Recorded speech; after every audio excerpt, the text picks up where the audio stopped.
Bonjour Emmanuel. Salut Henri. Il fait pas chaud chez vous Comment aujourd'hui? allez-vous? Ben non, il fait pas. Enfin, oui, il fait un petit peu frais partout, oui, absolument. Il fait pas chaud, hein. Oui, absolument. Et il n'y a pas de soleil. Bien, donc il y a un petit moment qu'on ne vous a pas vu. Bonjour. On va commencer tout de suite par un livre, à l'inverse de d'habitude. Un livre dont je vous ai déjà parlé, j'avais écrit un petit mot, qui s'appelle Sodoma. Voilà, Sodoma, c'est un livre qui a été réalisé par Monsieur Frédéric Martel. Alors, dans ce livre, il est beaucoup question d'homosexualité. Monsieur Martel aussi revendique son homosexualité. Ça n'est pas l'objet de notre discussion. L'homosexualité, ça regarde les gens, c'est leur problème personnel, nous, ça nous est tout à fait indifférent. Ce qui est tout à fait intéressant dans ce livre, ça n'est pas non plus l'idée de croire ou non en Dieu. Ça, c'est pareil, c'est quelque chose de très personnel, c'est pas l'objet du débat. Ce qui est extraordinaire, c'est l'hypocrisie. Et ce qui est extraordinaire, Emmanuel, dans ce livre, c'est à quel point ça ressemble à notre monde. C'est-à-dire que le Vatican, c'est un État, ça représente à peu près 1 milliard de personnes, et c'est structuré. Alors, il y a deux choses essentielles dans cette organisation, qui est assez verticale. Il y a des prêtres, à la base, hein, qui ont une activité assez ordinaire, je dirais, un peu carrément dans la misère, c'est plus ce que c'était avant. Oui, hein. oui. Non, c'est plus ce que c'était avant, mais ils sont quand même pas encore dans la misère. Ah oui, si, quand même, mais ça va pas bien pour eux. Hein. Alors ensuite, après ces prêtres, on a une élite qui se dégage de ça, et en haut, on a un pape dont chacun sait qu'il est infaillible. Alors, on va retrouver tous les ingrédients d'un système social défaillant, devenant hypocrite. Alors, comment? Alors, premièrement, l'infaillibilité du pape. C'est-à-dire le fait que quand le pape dit quelque chose, ça peut être que la vérité. Alors ça veut dire que l'ordre qui descend d'en haut est obligatoirement celui qu'on doit appliquer. Donc ça veut dire qu'il n'y a aucune initiative personnelle. Donc il n'y a, chez l'adhérent à l'Église, il n'y a pas d'individualité. Il est obligé d'écouter ce que dit le pape, qui est infaillible. Bien. Et puis ensuite, il y a cette chose particulière, c'est-à-dire la prétention de pouvoir gérer une pulsion. Là, c'est la pulsion donc sexuelle, c'est-à-dire de dire nous n'aurons pas d'activité sexuelle car nous sommes tellement purs que nous allons nous donner à Dieu et donc nous n'aurons pas d'activité sexuelle. Bien. Bon, alors évidemment, ça marche pas. C'est pas ce qu'ont dit les religieuses. Hein. Ouais, non, mais ça marche pas. Et au départ, comme ils sont surtout entre hommes, ils deviennent pratiquement tous homosexuels. Et alors on arrive à cette chose absolument extraordinaire, c'est qu'ils sont à 80% homosexuels, et ça c'est rapporté dans ce livre, et alors c'est ça qui est fou, c'est qu'ils prennent une position mondiale contre l'homosexualité. C'est-à-dire que ces gens qui sont à 80% homosexuels prennent position, mais violemment, contre l'homosexualité partout dans le monde. À tel point que dans les pays où ils ont une vraie puissance, l'Amérique du Sud, ils sont tellement en lutte contre l'homosexualité que les jeunes garçons qui sont homosexuels et qui ont le droit, hein, et ils ne trouvent qu'une solution, c'est de devenir prêtre. C'est-à-dire que cette chose absolument extraordinaire, c'est qu'ils sont tellement profondément homosexuels et tellement profondément en apparence contre l'homosexualité que finalement les homosexuels de ces pays-là deviennent prêtres, ça alimente le système. Alors évidemment ça les met dans des positions personnelles, intellectuelles épouvantables. Alors l'élite qui sort de ça, les cardinaux, etc., sont d'un cynisme et d'une perversion hors du commun, parce que c'est très difficile de vivre toute sa vie en faisant l'inverse de en prétendant l'inverse de ce qu'on est. Et donc ça aboutit à une catastrophe totale, c'est-à-dire d'abord ça a tué des milliers de gens, ça en a fait souffrir des centaines et des centaines de millions de milliers, et puis ça s'effondre évidemment comme un château de cartes. Là, quand on lit ce livre, on se dit ils n'ont aucune chance ces gens, hein. D'autant plus qu'on a toujours cette croyance en Dieu, on a appris la mort, etc. Mais maintenant, avec l'arithmétique quantique, avec toutes ces choses-là, on commence à imaginer qu'il pourrait y avoir à la place de Dieu une espèce de conscience. Enfin, peu importe, il y a d'autres croyances qui arrivent. Bien. Donc, ces gens ont monté une structure qui a été extrêmement nocive et qui n'a eu pour objectif que de leur fournir le pouvoir, car derrière tout ça, il y a aussi leur richesse, parce qu'ils sont profondément riches, l'élite. Bien sûr. Donc, ce que j'ai trouvé amusant dans ce livre, c'est que ce monsieur, Frédéric Martel, que je ne connais pas, hein, qui dit qu'il est homosexuel, très bien, c'est pas vrai, mais c'est surtout qu'il est socialiste. Alors, ça, je trouve ça formidable. Parce que, si vous voulez, le socialisme, c'est exactement Nous arrivons au cœur du débat. Au cœur du débat. Voilà. C'est-à-dire que nous vivons dans une société extrêmement semblable à la société du Vatican, puisque nous avons au départ une affirmation de pouvoir passer par-dessus une pulsion qui est la pulsion de la richesse et du pouvoir, qui est la pulsion qui nous fait vivre. De la même manière que la pulsion sexuelle nous fait nous reproduire, la pulsion du pouvoir et la pulsion de la richesse, c'est ce qui nous fait avancer, c'est ce qui nous fait progresser. Donc, nos socialistes nous disent, nous, ça ne nous intéresse pas. Nous, l'argent, ça ne nous intéresse pas. Nous sommes pour l'égalité totale. Nous, nous ne sommes pas orgueilleux, nous n'avons pas d'ambition. Enfin, que le bien du pays. Voilà, que le bien du pays. Voilà. Ce qui, évidemment, est exactement l'inverse. Quand on en connaît quelques-uns, ils pensent qu'au pognon, c'est une obsession. Oui, oui. Et évidemment, comme pour les prêtres, comme pour le Vatican, étant donné qu'ils affirment ça et qu'ils ont le pouvoir, les plus pervers par rapport à l'argent, ceux qui aiment le plus l'argent, qu'est-ce qu'ils font? Ils deviennent socialistes. C'est la meilleure solution. Donc ils rentrent dans le système. Donc si vous voulez, toutes les grandes entreprises, tous les ténors de l'économie, qu'est-ce qu'ils font? Ils disent oh, ouais, on est socialistes, on est pour l'égalité, nous, et le pauvre con qui veut s'en sortir, qui part de zéro, puis qui essaie de se dire ben moi je voudrais bien m'en sortir parce que j'ai passé ma jeunesse dans des HLM, puis je voudrais aller ailleurs parce que voilà, parce que l'ascenseur social ça existe. Il devient gilet jaune. Voilà. Il est massacré. Oui, bah oui. Il est massacré. Donc ça veut dire que si vous voulez, on comprend comment on est arrivé dans ce monde hypocrite, parce que c'est pas si vieux, hein. Moi quand j'ai commencé à travailler, on se tapait dans la main, c'était fait. On faisait des affaires, la parole donnée c'était important. Par exemple, dans les années 60, vous voulez acheter une maison. Vous avez une maison à vendre, vous voulez vous l'acheter. Je vous disais, combien la maison? D'accord, je l'achète. On signe un petit bout de papier. Allez, 15 jours après, la vente était faite. Aujourd'hui, c'est pas du tout comme ça. Vous voulez vendre votre maison, il faut 1,5 tonne de papier, un dossier qui est épais comme ça. Et vous n'êtes pas sûr de pouvoir la vendre. Vous n'êtes pas sûr de pouvoir la vendre. Ça dure 4, parce qu'il manque les normes ceci, les normes... 4-5 mois, et le dossier qui est comme ça, il est tellement comme ça, qu'à la fin des 4-5 mois, si celui qui vous l'a vendu aussi que l'a acheté veut vous faire un procès, il a de quoi en faire 50, parce qu'il y a 350 pages qui permettent de faire des procès. C'est une véritable catastrophe. Donc, si vous voulez, c'est pour tout pareil. On peut absolument rien faire. Et on nous dit toujours, on nous balance des arguties. Par exemple, on nous dit, prenons un autre exemple de ces dérives. Vous devez rouler à 80 à l'heure, parce que sinon vous allez vous tuer. Oui, c'est vrai qu'au-delà de 80 à l'heure, quand on rentre dans un arbre, on se tue. Bon.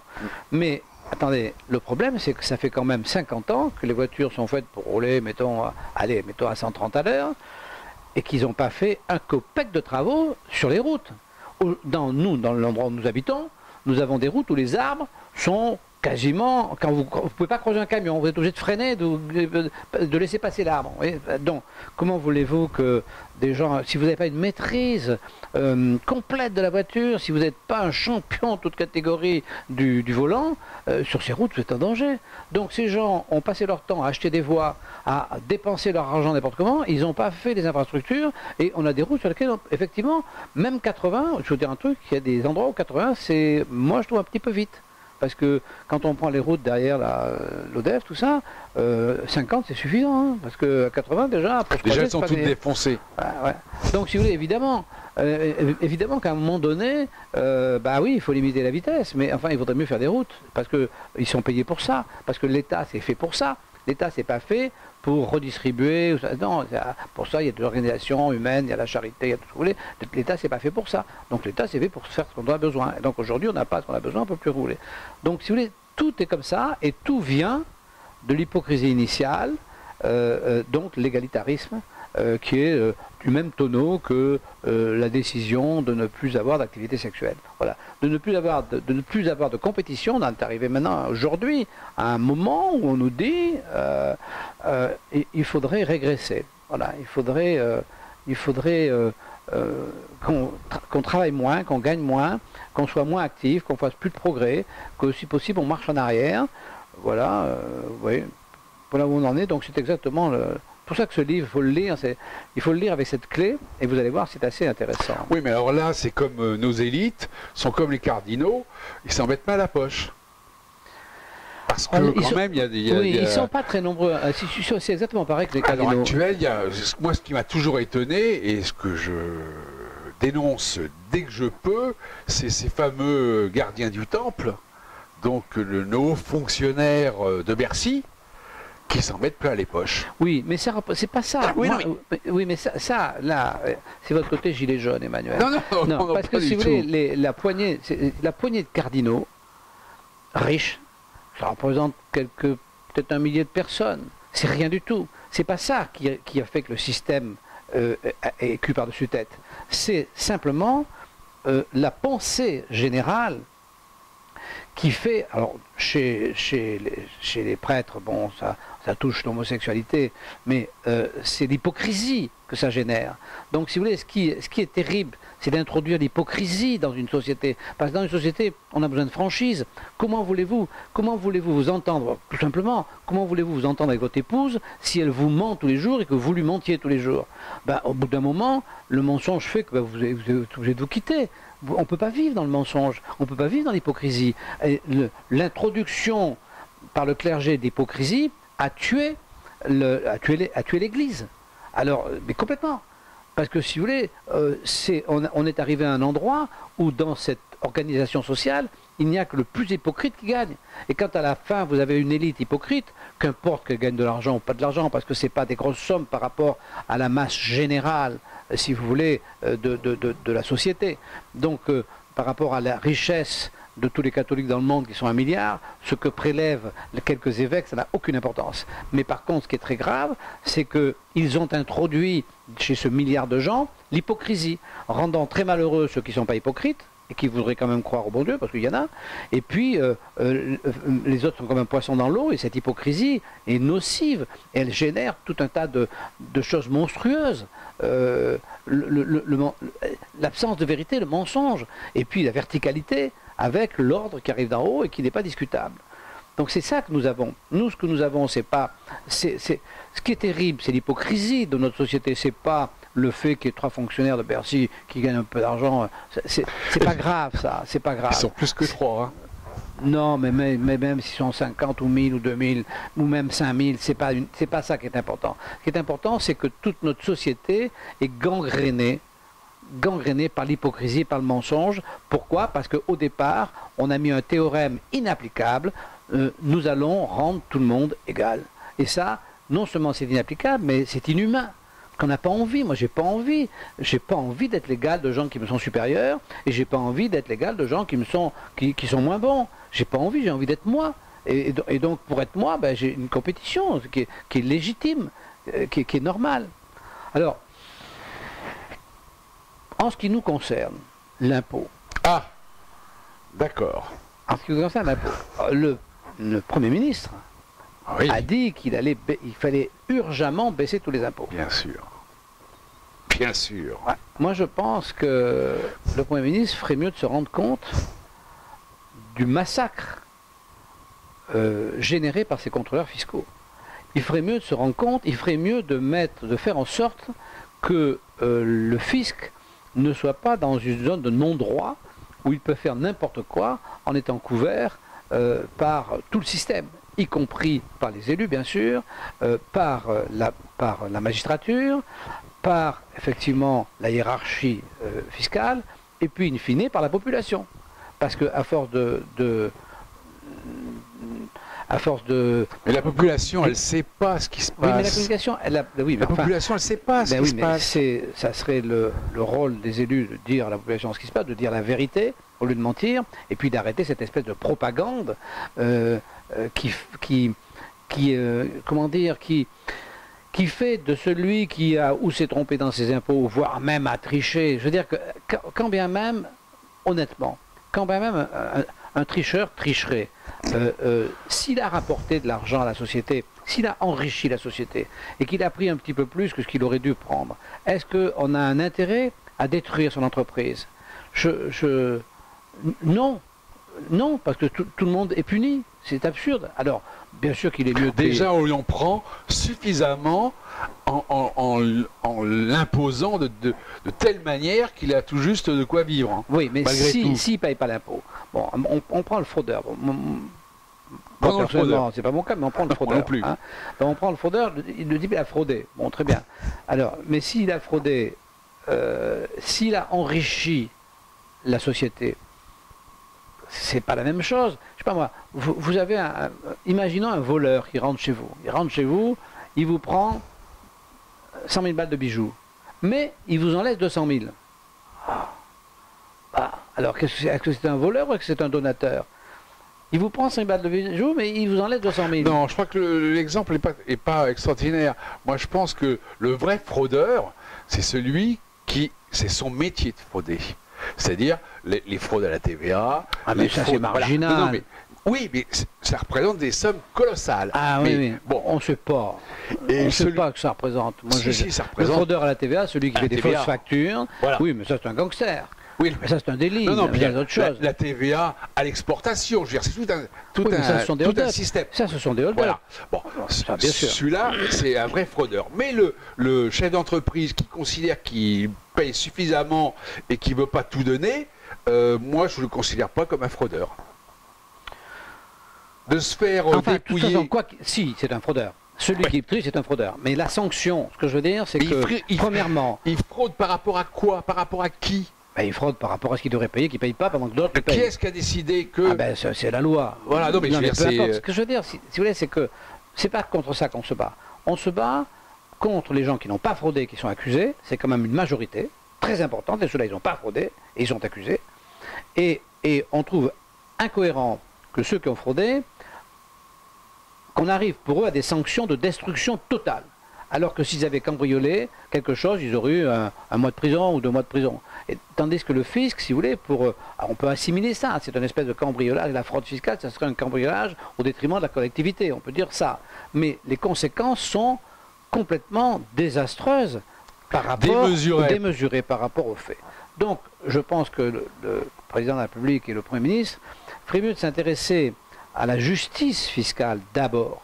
La justice fiscale, c'est pas faire payer plus les riches que les pauvres, c'est pas le problème. La justice fiscale, c'est faire en sorte que personne ne soit détruit par le fisc d'une manière abusive ou d'une manière indue. Et ça, il n'y a rien de fait à ce sujet. Rien. Moi, je veux dire, excusez-moi de parler de moi, mais j'ai mis 10 ans pour arriver au bout. Je voulais arriver au bout du bout, c'est-à-dire à l'endroit où ils vont être obligés de vendre mes biens. Voilà. Il va falloir qu'ils vendent mes biens. Et pour vendre mes biens, ils n'ont rien que des fausses factures. Ils ont des redressements dont eux-mêmes, à travers leur rapporteur public, ont dit qu'ils n'étaient pas bons. Est-ce qu'ils vont vendre mes biens? Est-ce qu'ils vont le faire? Et s'ils font, comment ça va se passer? Et s'ils ne font pas, qui va les empêcher? C'est là la vraie question. Ça, c'est vraiment une question essentielle. On va voir ce que ça va donner. Et j'y suis là, puisque je viens de passer 2 fois au tribunal pour ça. Je regarde ça avec attention parce que on est au bout là, hein. On est au bout et c'est quand même impressionnant, une telle absence de justice fiscale, oui, une telle absence de justice, mais une absence totale de justice. Il n'y a aucune structure de justice dans ce système, aucune. Les dernières conclusions qui ont été lues vendredi, c'est pas vieux, hein, au tribunal par M. Flory, que je poursuis, qui est venu lui-même, ces conclusions, il y a 2 pages, vous les avez lues, je les ai mis sur le blog, il y a 2 pages totalement incompréhensibles dans lesquelles il explique que il n'y a aucune raison qu'il se retrouve dans le juge d'exécution. Quelle que soit une personne qui vous poursuit, il va devant le juge d'exécution. Lui, il dit que non, lui, il a des tonnes d'articles, de machins. Hein. Et lui, non, lui, il peut prendre des hypothèques, vendre. Il n'a pas besoin d'aller devant le juge d'exécution et moi, je l'amène et je n'ai pas le droit. C'est ça qu'il dit. Donc, attendez, c'est incroyable, quoi. Hein. On est toujours sur le problème des lettres de cachet. Absolument. C'est tout. On est là. Bon. Enfin, moi, c'était ça dont je voulais vous parler. De votre côté, alors, Qu'est-ce que vous nous racontez de beau? Ah bah Votre livre, où ça en est? Mon livre apparemment se vend pas mal, j'ai pas mal d'échos, et puis il a l'air de plaire à certaines personnes qui m'envoient des mails de compliments. Hein? Ben oui, mais les gens qui sont passés à travers les mêmes... il n'y en a pas beaucoup quand même, parce que c'est de grosses sommes en jeu, il n'y a pas beaucoup de contribuables qui sont aussi exposés que vous l'étiez, avec une aussi grosse entreprise, avec une visibilité. Je ne sais pas, parce que les gens ne veulent pas en parler. On ne sait pas qui a été redressé, on le sait incidemment, parce qu'il faut qu'il fasse partie de nos relations. Alors là, on sait s'il se retrouve sur la paille ou pas, mais sinon... Vous rencontrez quelqu'un dans la rue qui a eu un redressement fiscal il y a X années, qui est devenu SDF, et il a eu la chance de pouvoir rebondir. Il ne va pas vous parler de son redressement fiscal, ou alors en 2 mots. Mais c'est comme une maladie vénérienne. Voilà. J'en ai rencontré un à Paris qui, heureusement, il a réussi à rebondir, mais il avait été vraiment SDF. SDF, ruiné, il y avait tout pris. Bon, et ben il a réussi à rebondir. Et ben, il ne souhaite pas vraiment en parler. Voilà. Il m'a dit, ouais, j'ai eu un redressement. Enfin, il vous faut un résumé, mais après, vous voyez bien que ça ne leur fait pas plaisir de parler de ça. Ils ont tourné la page. Ils n'ont pas tourné la page. On ne peut pas tourner la page. Non, ils n'ont pas tourné la page, ils veulent plus en parler. Voilà, ils considèrent que s'ils en parlent, ça va les affaiblir. Ouais. Mais ça, c'est vrai. C'est vrai, parce que vous êtes, quand vous êtes taxé, quand vous avez un redressement fiscal, vous êtes taxé de fraudeur. Et quand vous êtes. Alors, c'est d'ailleurs où vous êtes pris pour un fraudeur malhonnête, ou vous êtes pris pour un con maladroit. Oui, c'est l'un ou l'autre, je sais. Voilà. Hein, il y a donc. il n'a pas su s'en sortir. Oui, voilà. Il n'a pas été malin. Voilà. Il n'a pas été malin. Moi, voilà. Ouais. Je sais, ça, je l'ai entendu, je ne sais pas combien de fois. Voilà. Pas entendu, puisqu'on ne vous le dit pas en face. Non, mais vous entendez. Voilà. Ouais. C'est un drôle de truc. C'est vraiment alors, contrairement à ce que tout le monde... contrairement à ce que... on ne sait pas, mais c'est ça le fond du problème.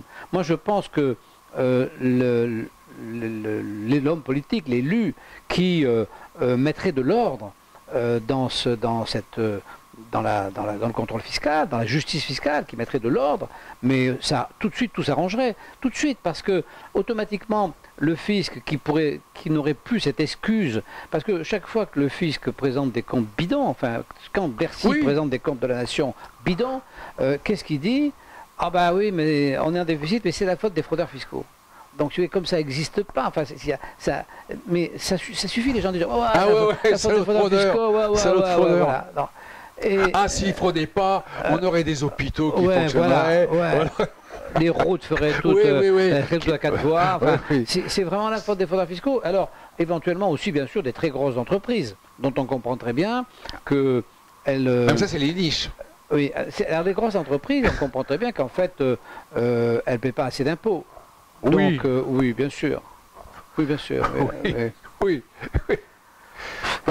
Ceux qui ont de l'argent ne payent pas assez d'impôts de toute façon. Voilà, c'est le résumé, c'est ça. Ils ne donnent pas leur argent. Voilà. Parce que s'ils donnaient, on sait plus heureux. Gentiment.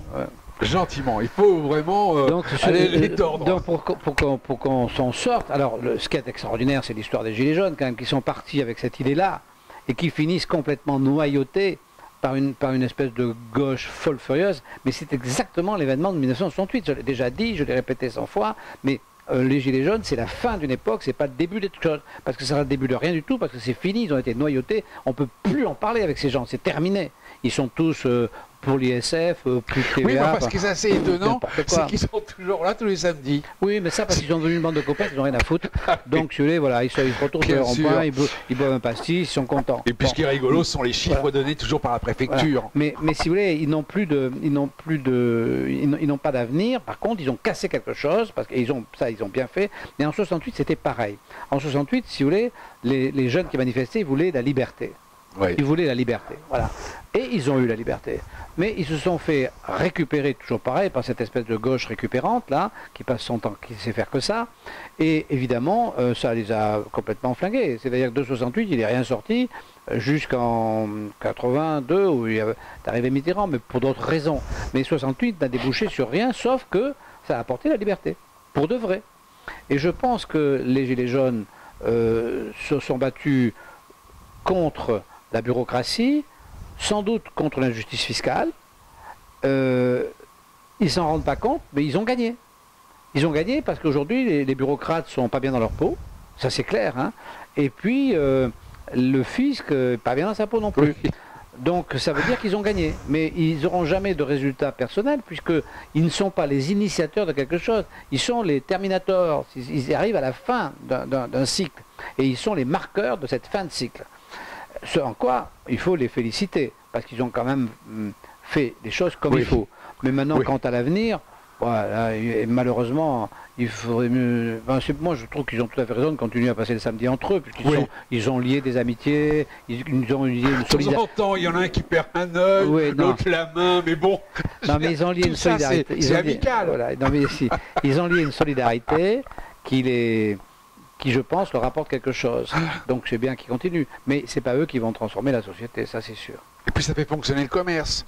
Les CRS, les gendarmes mobiles ont des primes tous les samedis. C'est fantastique ça. Il y a un rendez-vous le samedi. Il y a un rendez-vous le samedi. On se met sur la gueule, on se pousse sur la gueule le samedi. Oui, ça peut devenir une activité définitive.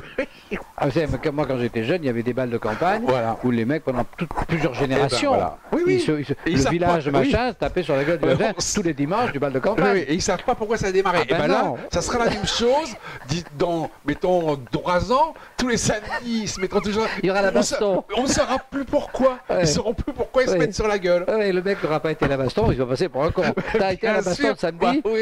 Non, j'ai pas été. Ah bah mais alors. Oui, c'est ça. Bon, c'était un plaisir. Bien. Merci d'être venu, Emmanuel. C'était un peu long, mais. Oui, c'était peut-être un petit peu long. On s'en excuse. On vous dit à bientôt. Au revoir. À bientôt.